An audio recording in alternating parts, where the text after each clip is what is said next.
الحمد للہ رب العالمین والصلاة والسلام علی سید الانبیاء والمرسلین اما بعد فاعوذ باللہ من الشیطان الرجیم بسم اللہ الرحمن الرحیم یا رب لک الحمد کما ینبغی لجلال وجہک وعظیم سلطانک رب اشرح لی صدری ویسر لی امری واحلل عقدۃ من لسانی یفقہوا قولی رب زدنی علما۔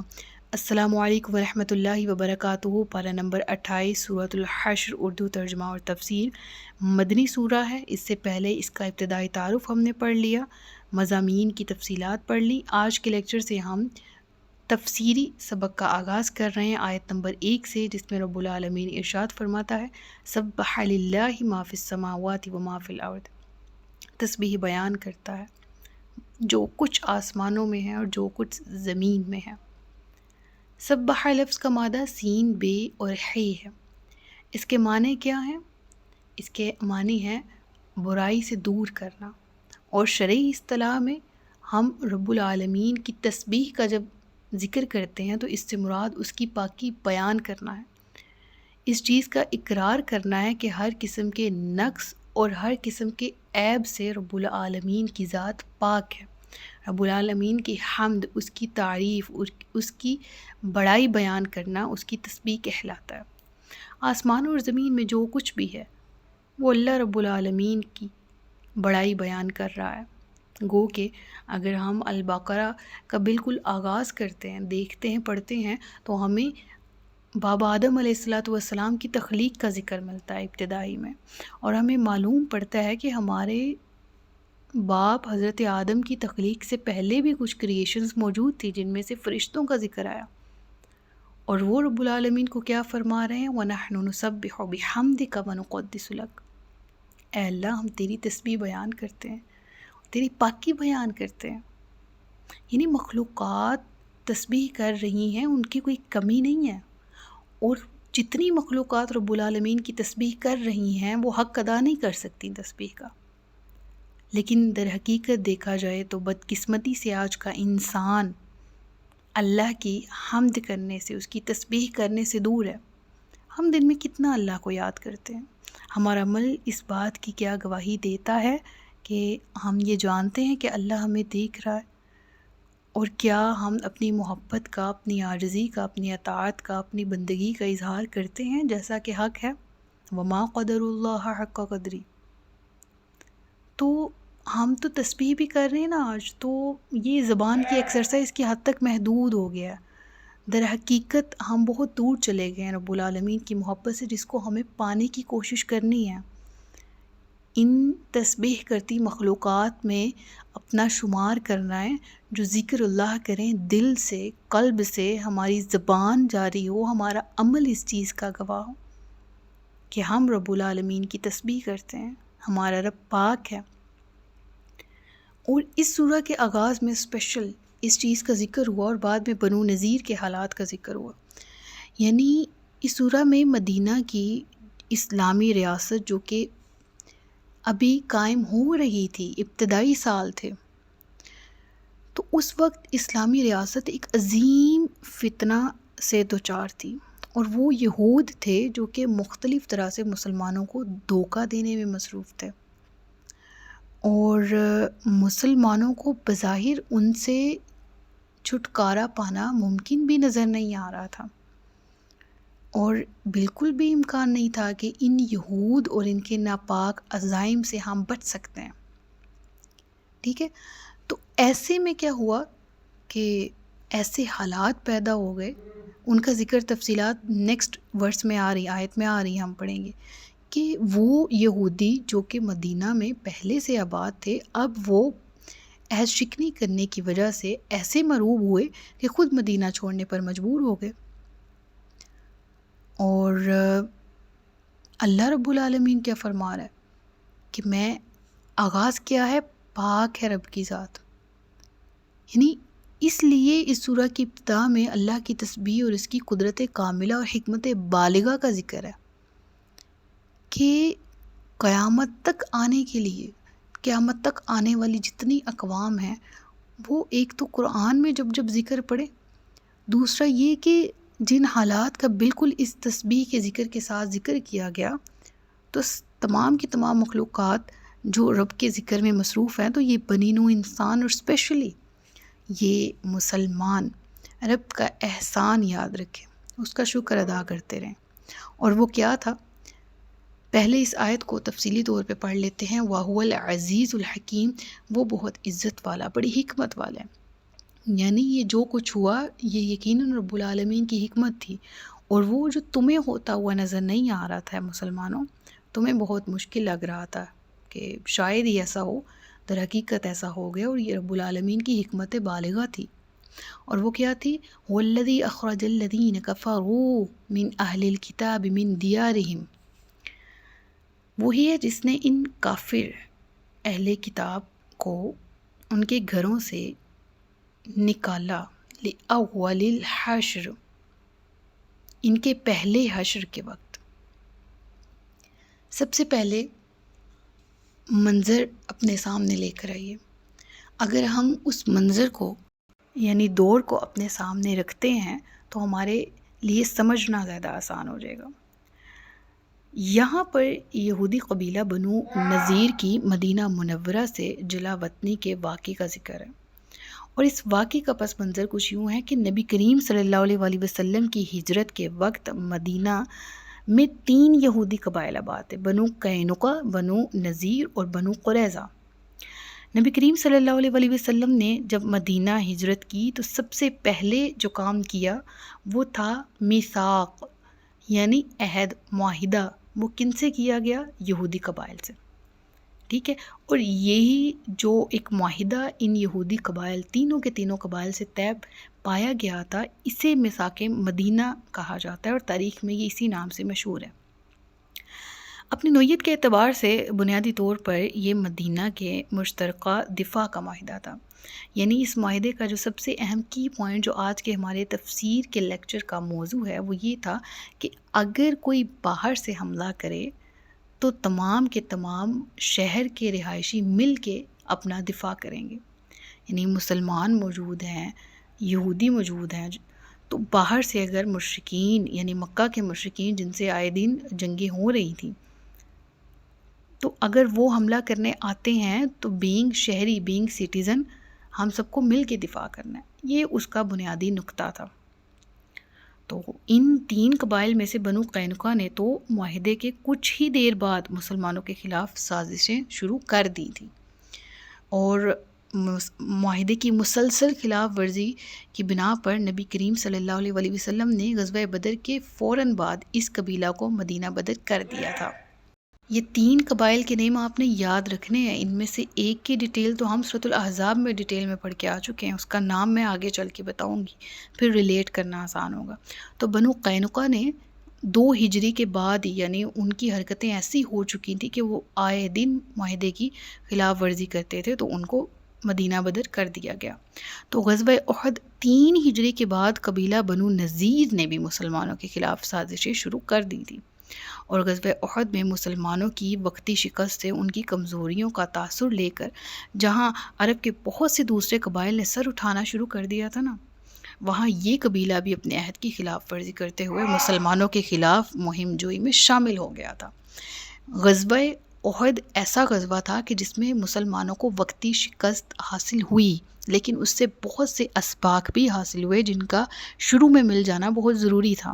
غزوہ بدر کے بعد غزوہ احد جیسے حالات جو مسلمانوں نے فیس کیے، ان سے ایسے اسباق ملے کہ پھر آئندہ غزوہ احزاب میں جب تمام کے تمام گروہ اکٹھے اٹیک کرنے کے لیے آئے، تب بھی مسلمانوں کے پاؤں میں لغزش تک نہیں آئی۔ تو غزوہ احد ایسا غزوہ تھا کہ جس میں مسلمانوں کو جانی اور مالی نقصان ہوا، لیکن اس سے اسباق بہت سارے ملے۔ تو جب وہ حالات پیدا ہو چکے تھے کہ جنگ بغیر کسی فیصلے کے ختم ہو گئی 3 ہجری میں غزوہ احد، تو اس وقت بہت سے ایسے مشرکین کے قبائل تھے جنہوں نے سر اٹھایا۔ ان میں یہودی قبائل بھی تھے جو کہتے تھے کہ ہاں مسلمانوں کا جو نام ایک غزوہ بدر کے بعد جو ان کا سکیچ قائم ہوا تھا نا کہ یہ طاقتور ہیں اور ایسیکٹرا ایسیکٹرا، انہوں نے کہا نہیں ایسی کوئی بات نہیں ہے، غزوہ احد میں ہم نے دیکھ لیا یہ کتنے پانی میں، تو ہم مل کے ان کو دبا دیں گے، یہ مٹھی بھر مسلمان ہیں، ختم کر دیں گے۔ تو یہ قبیلہ ان میں سر فہرست تھا، ٹھیک ہے۔ بنو قینقاع جا چکے، اب بنو نذیر کی باری ہے، اور پھر اسی چیز کو چلیں میں ریلیٹ کرتی ہوں. بنو قریظہ جن کا ذکر سورۃ الاحزاب میں ہم نے ڈیٹیل میں پڑھا ہے، یہ وہ لوگ ہیں کہ جنہوں نے غزوہ احزاب کے موقع پر معاہدے کی خلاف ورزی کی تھی، اور ان کے خلاف غزوہ بنو قریظہ لڑا گیا تھا، اور پھر ان کو 5 ہجری میں غزوہ احزاب کے بعد مدینہ بدر کر دیا گیا. 2 ہجری میں بنو قینقاع، 3 ہجری کے بعد کا یہ دور ہے، اور مورخین کہتے ہیں کہ یہ 4 ہجری ربیع الاول کا مہینہ تھا کہ جب یہ حالات پیدا ہوئے کہ بنو نذیر کو مدینہ سے نکال دیا گیا. اور وجہ کیا تھی؟ ان کی عہد شکنی ہی. ریزن کیا بنی؟ بہت شارٹ کر کے واقعہ ذکر کرتی ہوں کہ ان کا سردار تھا کعب بن اشرف. اس نے قریش مکہ سے گھر چور کر کے انہیں مدینہ پر حملہ کرنے کی باقاعدہ دعوت دی، اور انہیں یقین دلایا کہ تم لوگ باہر سے حملہ کرو، ہم اندر سے تمہاری مدد کریں گے. اور اسی دوران کعب بن اشرف نے نبی کریم صلی اللہ علیہ وآلہ وسلم کو نعوذ باللہ شہید کرنے کی ایک سازش بھی تیار کی. اور سازش کیا تھی کہ ہم ایک جگہ پر رسول اللہ صلی اللہ علیہ وآلہ وسلم ان کو بلاتے ہیں اور کہیں گے کہ ہمارے درمیان اس امر میں فیصلہ کر دیں، ہمیں آپ کے مشورے کی ہمیں ضرورت ہے. تو جب وہ آئیں گے تو ایک ایسی دیوار، اب اس دیوار کے بارے میں نے مختلف جگہ پر پڑھا ہے کہ وہ دیوار ہی ایسی کریٹ کریں گے کہ وہ دیوار گر جائے گی. ٹھیک ہے، تو اللہ کے نبی علیہ باللہ شہید ہو جائیں گے وقت پر ہی. یا اوپر دیوار کے پاس ان کو ایک جگہ ایسی بٹھائیں گے کہ اوپر سے ان پر بھاری بھرکم چیز گرائیں گے. ٹھیک ہے، جب وہ بھاری چیز ان پر گرے گی تو اس طرح ان کی جان چلی جائے گی، اور لوگوں کے سامنے ہم یہ پریٹینڈ کریں گے کہ یہ ایک قدرتی موت تھی، حادثاتی موت تھی، اور ہم نے اس طرح کا کچھ بھی نہیں کیا جس سے ہمیں ملامت کی جا سکے. اس طرح ہم بچ بھی جائیں گے. تو انہوں نے ایسا ہی کیا. نبی پاک صلی اللہ علیہ وآلہ وسلم کو جب انہوں نے بلایا تو آپ ان کے بلانے پر ان کے محلے میں تشریف لے گئے، مگر اس وقت جب آپ وہاں موجود تھے تو رب العالمین نے وحی کے ذریعے آپ کو ان کی گھناؤنی سازش سے آگاہ کر دیا، تو آپ ان کو چھوڑ کے واپس تشریف لے آئے. اور اس واقعے کے بعد رسول اللہ صلی اللہ علیہ وآلہ وسلم نے بالآخر 4 ہجری کو ان کے خلاف ان کو یہ الٹیمیٹم دے دیا کہ آپ تقریباً 10 دن کا الٹیمیٹم دیا کہ آپ ان کے اندر مدینہ کو چھوڑ جاؤ، بس بہت ہو گیا. معاہدے کی خلاف ورزی جو تم لوگ چھپے ہوئے طریقے سے تو کر ہی رہے تھے، مشرکین کا ساتھ تو دے ہی رہے تھے، منافقین کے ساتھ تو ملے ہوئے تھے، لیکن اس قدر گری ہوئی حرکت کہ تم لوگ اس طرح پلان کرو، ٹھیک ہے، کہ لوگوں کے سامنے تم ان کو دھوکہ دو اور اصل میں تم اللہ کے نبی کی جان کے بھی خلاف ہو. انہوں نے جب یہ آخری حد تک اپنی اوقات دکھا دی نا یہود نے، تو پھر اللہ کے نبی نے فیصلہ کیا کہ اب تم لوگوں نے معاہدے کی خلاف ورزی کی، اب تم لوگوں کو مدینہ چھوڑ کر جانا ہی ہوگا. لہٰذا جب ان کو الٹیمیٹم دیا اور کہا کہ اگر تم لوگ یہاں سے نہ نکلے تو پھر تمہارے خلاف ہم مہم جوئی کریں گے.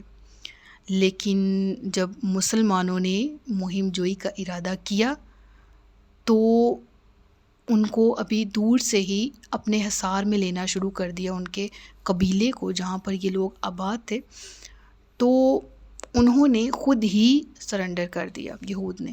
اور علماء تفسیر لکھتے ہیں کہ معاہدے کی جو الٹیمیٹم تھا وہ جتنے 10 دن، اس کے بارے میں اختلاف ہے، 4 دن پہلے بھی علماء کہتے ہیں کہ انہوں نے خود ہتھیار ڈال دیے اور کہا کہ ہم مدینہ چھوڑنے کو تیار ہیں. اب یہ ایسی سچویشن تھی کہ جس کے بارے میں یقین کرنا بہت آسان نہیں تھا کہ وہ یہودی جو کہ انہوں نے گٹھ اپنا قائم کیا ہوا ہے اور وہ اپنے معاہدے کی خلاف ورزی کر کے مسلمانوں سے مروب ہوئے ہیں اس دفعہ، اور مروب بھی ایسے ہوئے ہیں کہ وہ اپنی جگہ چھوڑنے کو تیار ہیں. انہوں نے اللہ کے نبی کے سامنے ہتھیار ڈال دی اور کہا کہ ہم چھوڑ کے جا رہے ہیں مدینہ، ہاں ہمیں یہ اجازت دے دی جائے کہ جس قدر بھی سامان ہم اپنے ساتھ لے جا سکتے ہیں ہمیں اجازت دیں کہ ہم لے جائیں.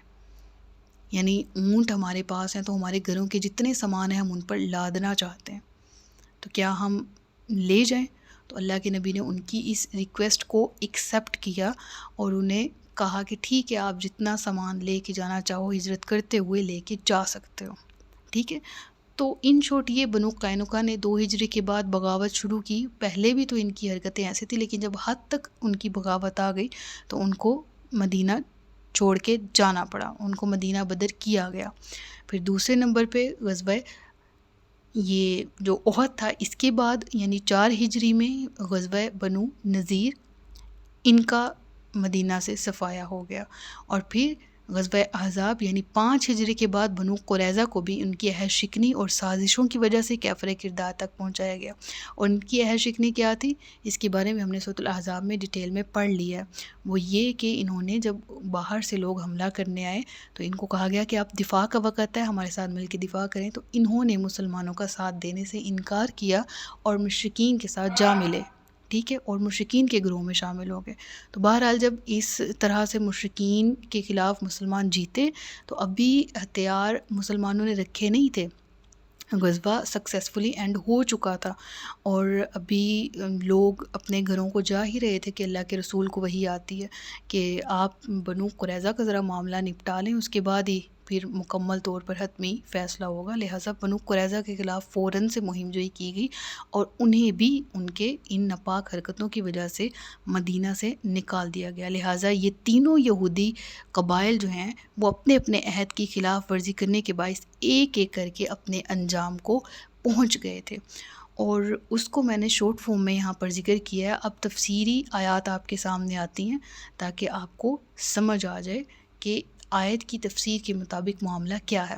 وہی ہے جس نے ان کافر کتابیوں یعنی اہل کتاب یعنی یہود کو ان کے گھروں میں سے ان کے پہلے حشر کے وقت نکالا۔ اب اول الحشر کا لفظ استعمال ہوا، ٹھیک ہے۔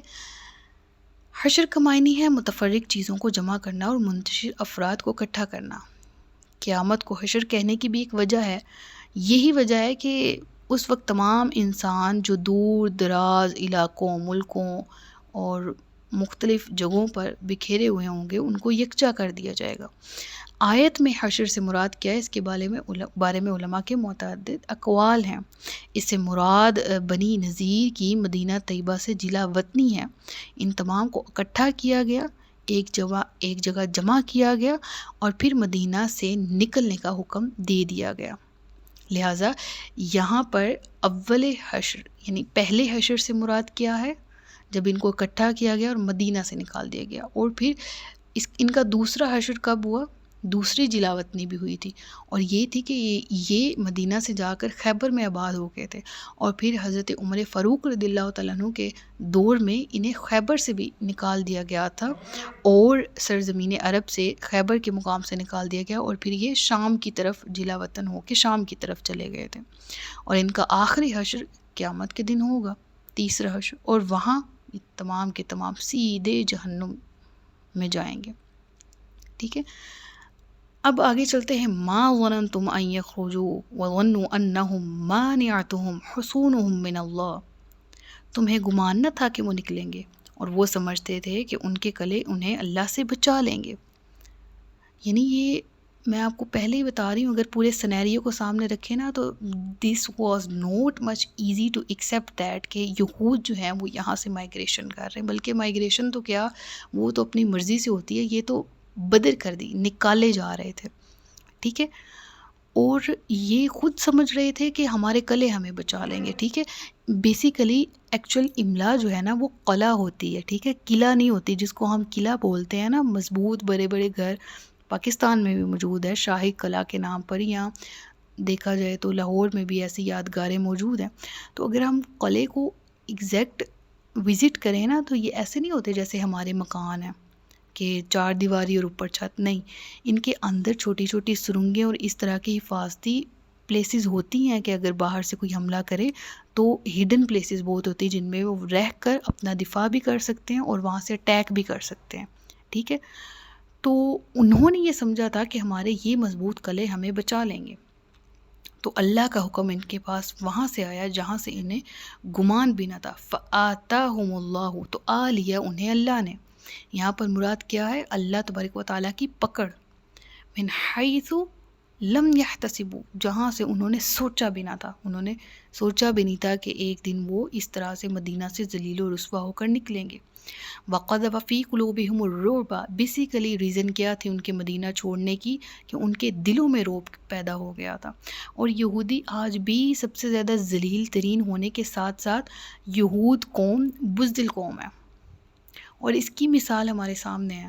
وہ یہ ہے کہ فلسطین میں جو کچھ وہ کر رہے ہیں، مسلمان سب کے سب کہہ لیں کہ بے ضمیر ہو کر وہ سارا کچھ دیکھ رہے ہیں، لیکن جب انہوں نے ایران پر کسی طرح سے ایران کو نقصان پہنچانے کی کوشش کی، تو ایران نے بدلے میں اپنے میزائل ان کے شہر میں داغے، جس سے وہ تمام کے تمام ایسے رعب کا شکار ہوئے کہ اپنی سرزمین کو چھوڑنے پر آمادہ ہو گئے، دوسرے ملکوں کی طرف بھاگے، ایک اتنے سے اٹیک سے جو ڈرانے کے لیے کیا گیا تھا، جو بتانے کے لیے کیا گیا تھا کہ ایران جو ہے وہ اپنے اوپر کیے گئے اس حملے کا جواب دے سکتا۔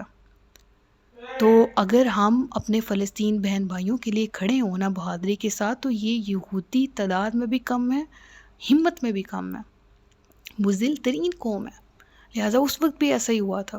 اللہ فرماتا ہے ان کے دلوں میں رعب ڈال دیا گیا تھا کہ وہ اپنے گھروں کو اپنے ہاتھوں سے، وہ اپنے کلوں کو اپنے ہاتھوں سے اور مسلمانوں کے ہاتھوں سے ویران کرتے۔ تو اے آنکھوں والو عبرت حاصل کرو۔ اب وہ اپنے گھروں کو کس طرح سے اپنے ہاتھوں سے ویران کر رہے تھے؟ اول تو یہ ان کے پیچھے ان کے پرپس تھے۔ پہلا کیا تھا کہ ضروری سامان، جو قیمتی لکڑی جو جن سے انہوں نے چھتیں وغیرہ بنائی تھی، ان کو لاد رہے تھے کہ یہ مسلمانوں کے کام نہ آئے۔ دوسرا یہ کہ وہ جان بوجھ کے کہ یہ ہمارے جانے کے بعد ان سے یہ مسلمان فائدہ نہ اٹھائے، تو اپنی چیزوں کو خود ویران کر رہے تھے۔ اور ہاں، جن مسلمانوں نے پھر محاصرہ کر رکھا تھا ان یہودیوں کے جانے کے بعد، پھر مسلمانوں نے بھی ان کی رہی سہی چیزوں کو اس طرح سے منہدم کیا کہ وہاں پر نئے طریقے سے تعمیر ہو سکے۔ تو اللہ فرماتا ہے یا فَاعْتَبِرُوا یا اولی الابصار، تو اے آنکھوں والو عبرت حاصل کرو۔ اور اگر یہ بات نہ ہوتی کہ اللہ نے ان پر گھروں سے اجڑنا لکھ دیا تھا، تو ضرور وہ دنیا ہی میں انہیں عذاب دے دیتا، اور ان کے لیے آخرت میں آگ کا عذاب ہے۔ اور یہ سزا اس لیے ہے کہ انہوں نے اللہ اور اس کے رسول کی مخالفت کی، اور جو اللہ کی مخالفت کرے تو بے شک اللہ سخت سزا دینے والا ہے۔ اس کے بعد ذکر ہوا اے مسلمانوں، تم نے جو درخت کاٹے، ما قطعتم من لینۃ او ترکتموها قائمۃ علی اصولها فباذن اللہ ولیخزی الفاسقین۔ اللہ فرماتا ہے یہاں پر مسلمانوں سے کتاب ہے، ٹھیک ہے؟ تم نے جو درخت کاٹے یا ان کی جڑوں پر ہی قائم رہنے دیے، ٹھیک ہے، ان کی جڑوں پر قائم رہ کر چھوڑ دیے، تو یہ سب اللہ کی اجازت سے تھا، اور اس لیے تاکہ اللہ نافرمانوں کو رسوا کرے۔ اب یہاں پر ما قطعتم من لینۃ، لینا اس کے لفظی معنی کھجور کا درخت، لینا کسے کہا جاتا ہے؟ ایک خاص قسم کا کھجور کا درخت۔ اور یہودیوں کی جو حویلیاں تھیں نا، اور جو ان کے گھر تھے، ان کے ارد گرد یہ درخت باڑ کی شکل میں کثرت سے موجود تھے، ٹھیک ہے، یعنی بڑے بڑے درخت تھے جو ان کو پروٹیکشن کا کام بھی دیتے تھے۔ تو مسلمانوں نے جب ان کا محاصرہ کیا تو حملہ کے لیے راستے بنانے کی غرض سے حسب ضرورت ان میں سے کچھ درختوں کو انہوں نے کاٹ ڈالا۔ اب درختوں کا کاٹنا تھا کہ یہودیوں نے مسلمانوں کے اس عمل کو ہدف تنقید بنایا اور پروپیگنڈا شروع کر دیا کہ یہ لوگ خود کو تو مومنین کہتے ہیں، تو ان کے قائد اللہ کے رسول ہونے کا دعویٰ کرتے ہیں، لیکن ان لوگوں کی اخلاقیات کا یہ معیار ہے کہ ایک پھل دار اونچا گھنا سائے دار درخت، اور ایک نہیں بلکہ کئی، ان کو بھی کاٹنے سے یہ دریغ نہیں کرتے۔ تو یہاں اللہ تبارک و تعالیٰ نے آیت میں حکم نازل کر دیا، یعنی تائید آ گئی نا، کہ ما قطعتم من لینۃ او ترکتموها قائمۃ، جن کو تم نے کھڑے ہی چھوڑ دیا یا جن کو تم نے کاٹا، اللہ تبارک و تعالیٰ ان کے لیے کیا فرما رہا ہے؟ فباذن اللہ، یہ اللہ کے حکم سے ہی تھا، ولیخزی الفاسقین، تاکہ اللہ نافرمانوں کو رسوا کر دے۔ یعنی واضح کر دیا گیا کہ مسلمانوں نے یہ درخت جنگی ضرورت کے تحت اللہ کے رسول کی موجودگی میں کاٹے ہیں۔ چنانچہ جب اللہ کے رسول نے انہیں ایسا کرنے سے منع نہیں کیا، تو پھر سمجھ لو کہ اللہ کی طرف سے اس کی اجازت دے دی گئی ہے، اور یہی اجازت کا ذکر یہاں پر آیا کہ فباذن اللہ ولیخزی الفاسقین۔ اور اس کے بعد اگلی آیت سے مال فے کا ایک اہم چیپٹر شروع ہو رہا ہے۔ سچ فرمایا اللہ نے جو عظمت والا ہے۔ مجھے دعاؤں میں بہت یاد رکھیے گا۔ اللہ تبارک و تعالی ہم سب کو علم نافع اور عمل خیر کی توفیق عطا فرمائے۔ تاجدار ختم نبوت زندہ باد، پاکستان پائندہ باد۔ السلام علیکم ورحمۃ اللہ وبرکاتہ۔